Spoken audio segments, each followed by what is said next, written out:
Never take what we say to be 100% fact or truth.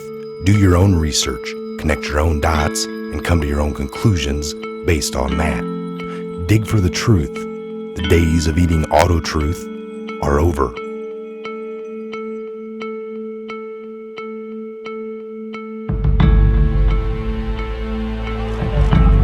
The country is in full crisis mode.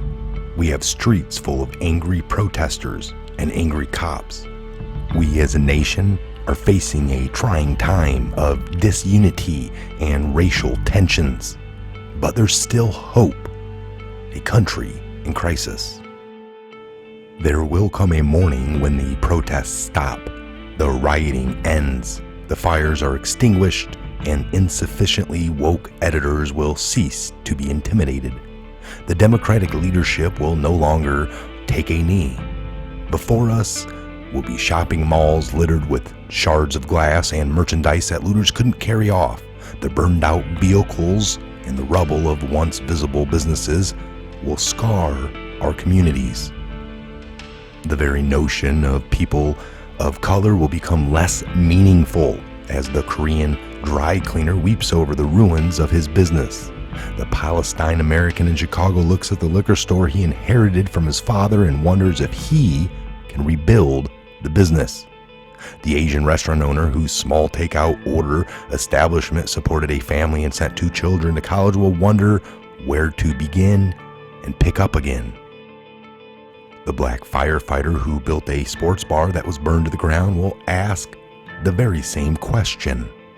The corporate directors of the smoldering manufacturer facilities will have to consider pulling up stakes. There are no riots in rural America.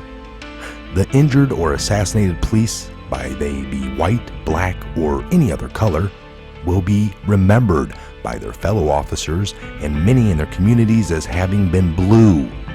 The woke statements by businesses will subside. The harsh and physical and economic reality of the damaged lives by the riots will then set in.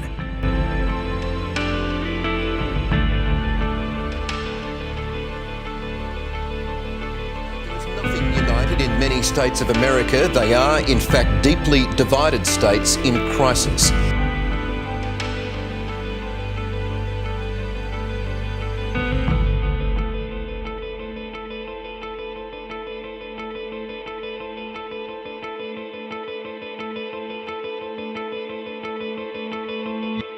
A shock video: black mob targets white kids for vicious gang beatdown in Ocean City, Maryland.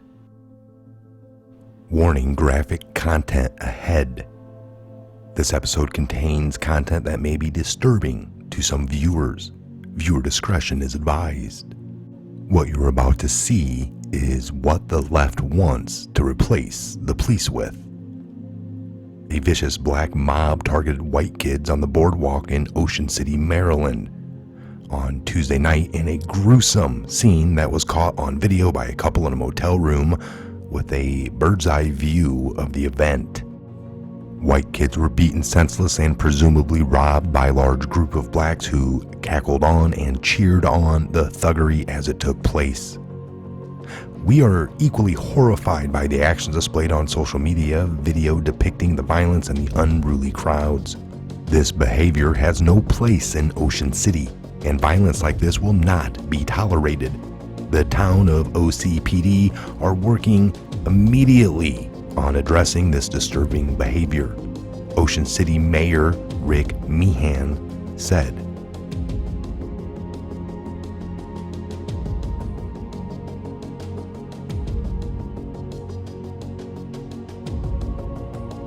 City officials are worried about how the recent wave of violence will affect their tourism in the town that is known for its beaches. More businesses could shutter because of this savagery that is being unleashed upon the city. I will not lie, I have been to the Ocean City, Maryland when I was stationed in Norfolk, Virginia for many years. And I would say it was a great place, a college town of sorts, in Ocean City, Maryland. Now, the city's officials have released another message. I'll read it in full. They are worried about how the recent wave of violence will affect their tourism in the town that is known for its beaches. So recent violence in Ocean City, Maryland is raising concerns from local officials as tourism season in the beach community begins. This cell phone video taken Tuesday night captured this fight on the boardwalk that you are now witnessing on the screen. The video appears to show a large group of people on the boardwalk when a brawl breaks out. One person appears to get hit and falls motionless to the ground. The crowd moves around before what appears to be another fight. This comes just days after police put out 2 pictures of suspects following a stabbing Sunday night on the boardwalk between 6th and 7th Street. Now all this comes as the Black Lives Matter movement gains traction throughout the country. Criminal elements are feeling emboldened to rape and pillage the towns, with the police being too skittish to do much of anything to stop it. Black Lives Matter is now publicly calling for police forces to be disbanded so that the rule of the jungle can be replaced with the rule of law nationwide. Here's their statement. We call for a national defunding of the police. We demand investment into our communities and the resources to ensure black people not only survive, but thrive. Black Lives Matter said in a statement. George Floyd's violent death was a breaking point, an all too familiar reminder that, for the black people, law enforcement doesn't protect or save our lives. They often threaten and take them.